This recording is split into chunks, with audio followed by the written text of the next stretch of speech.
favors, but just be cool.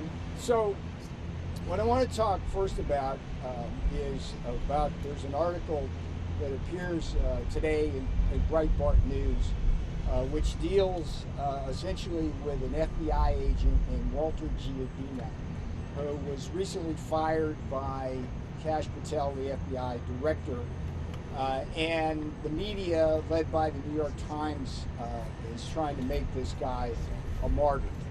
And this is the same guy that put me in handcuffs, put me in leg irons, and led a totally unnecessary arrest with armed FBI agents at Reagan Airport.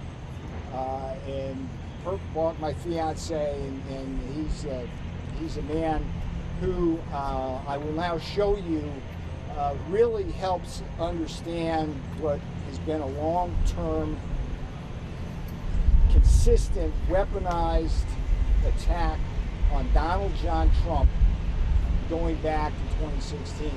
So I want to walk you through the arc of that. We start with the Steele dossier. Christopher Steele writes this thing paid for by Hillary Clinton. It was always a propaganda piece, and it became the catalyst for the Russia hoax, Crossfire Hurricane. And the first thing that Giardina did was, and this is all alleged by whistleblowers, everything I'm telling you is from whistleblowers that were reported through, and thank you, Senator Chuck Grassley, for getting this information out. He's doing a wonderful job on this. Giardina was one of the FBI agents who blessed the Steele dossier, who basically vouched for its authenticity and therefore set Crossfire Hurricane on its way. That was a complete hoax that cost tremendous amounts of political capital, harmed the president, and was just wrong. Now, at the same time, there was a separate operation going on, and it was called, I'll call it the Egyptian Hoax. It was codenamed Crimson River, and they later renamed it Red Masari. It was an allegation that the Egyptian government had given $10 million to the Trump campaign. It was total BS, just nothing there.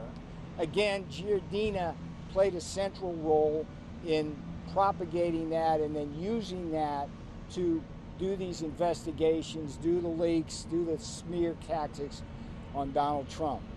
Now, Crossfire Hurricane allowed Giardina then to move into the Mueller investigation. And he served there throughout the investigation. One of the things that the whistleblowers point out is that Giardina's laptop mysteriously got totally wiped clean. So all the data on there was now unavailable to you as journalists. The whistleblowers point out that there were more than one person on the Mueller report team that used a technique where they put their password in a number of times in their cell phones and it wiped all the data clean. So it seemed to be the culture of the Mueller report, and if in fact it's true that Giardina actually did that on purpose, that's a felony. That alone would put him in jail. Now, you think I'd be done, but no, I got a lot more to go with this guy. There was a thing called the Emoluments clause. It's a clause in the Constitution that says that people like presidents and government officials can't take money from foreign governments or from state governments by getting favors, things like that, okay? Again, Giardina, according to whistleblowers, was at the very root of that, propelling that forward. It has been revealed as nothing more than a fishing expedition. It was like a license to hunt, phone records, and all sorts of other things. That guy was at the center of that.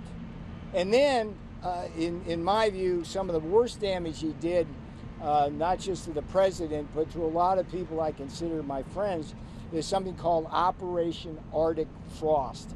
And that was the one that followed J6, that investigated all the events surrounding the use of the Electoral Count Act of 1887, which is a perfectly legitimate tool to call for a recount of votes Giardina used that, and it led to attacks on people like Jeff Clark, John Eastman, both of whom may lose their law license, spent millions of dollars on it.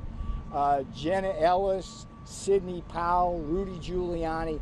Giardina was there as well. And in some sense, I buried the lead, because going back to Crossfire Hurricane, one of the big casualties there, and a great friend of mine and a patriot, was Mike Flynn. He was forced to resign because of that nonsense.